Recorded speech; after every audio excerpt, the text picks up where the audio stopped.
they struggle overall. So even though we have warmer weather for this weekend, you'll see in the 10-day forecast we have some colder weather ahead as well. Live storm tracker for us, scanning the skies right now. It's nice and quiet, not tracking any rain, but we are seeing some fog. It's been around this morning across Long Island, especially visibility still impacted there. If you have any travel plans, watch out, slow down, make sure you can see in front of the car, give yourself some extra time and distance. North and west, the fog is already burning off very nicely.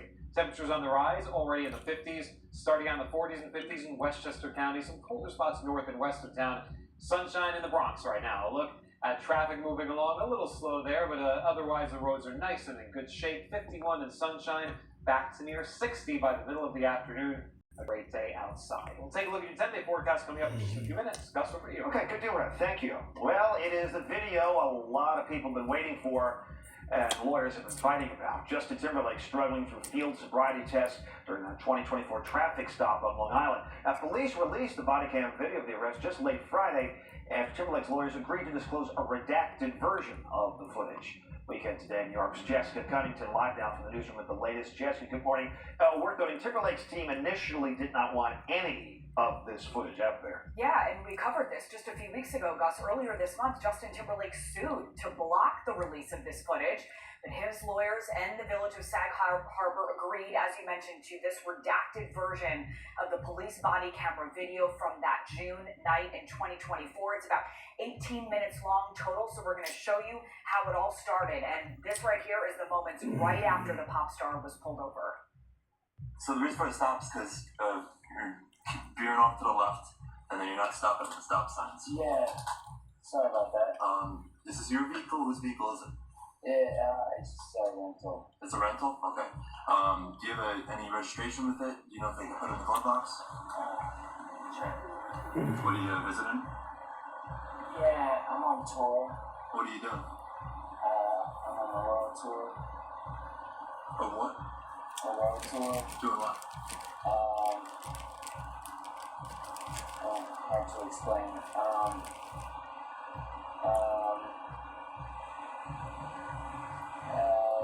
A world tour.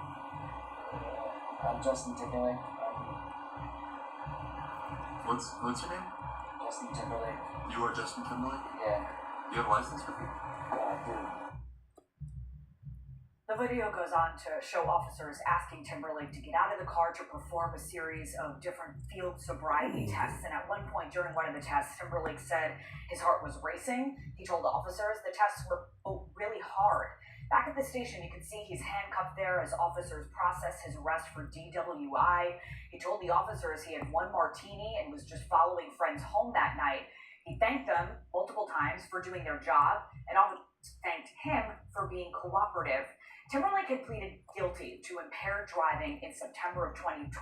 He agreed to give this public safety announcement you're looking at there against drinking and driving. That was part of a plea deal that knocked down his initial misdemeanor charge to a non-criminal traffic violation. And his sentence also included a $500 fine, 25 hours of community service, and a 90-day suspension of his license. We're going to have a bit of other parts of the footage that's been released in the next 30 minutes or so. I'll send it back to you, Gus. All right, a lot of people watched the video this morning. Jessica, live in the newsroom, thanks. Well, new this morning, an Amityville man is accused of physically and verbally abusing special needs students while working as a school bus aide. Police say Devon Medlock hurt and threatened multiple children who attended Grand Avenue School in Walnut. The 37-year-old was arrested at his home. He's expected in court today. Officials now urge any possible victims to come forward. New this morning, a man's facing charges after police say he tried to rape an 84-year-old woman at a park in Chinatown.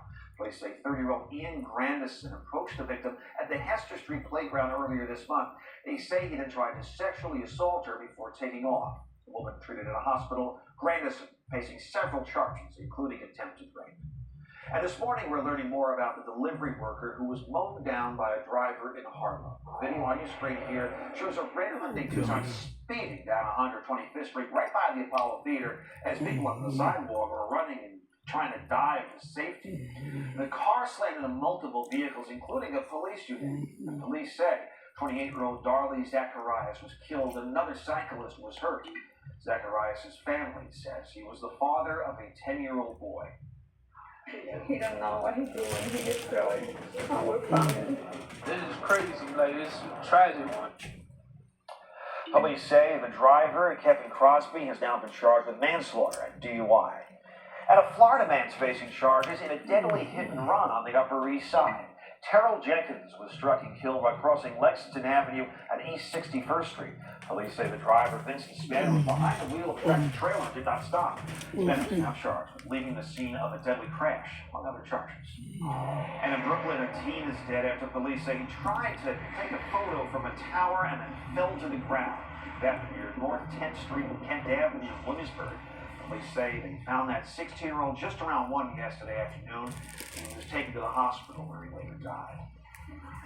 Turning now to the latest on Iran, President Trump posting on social media that the U.S. is now considering, quote, winding down, as he puts it, its Middle East military operation. But his statements seem at odds with his administration's recent move to deploy 3 more warships and roughly 2,500 more Marines to that region. And all this comes after 2 current U.S. officials and other sources told NBC News the Pentagon has presented the president with options for boots on the ground inside Iran. Military experts say any deployment of ground troops into Iran would carry increased risk to American lives.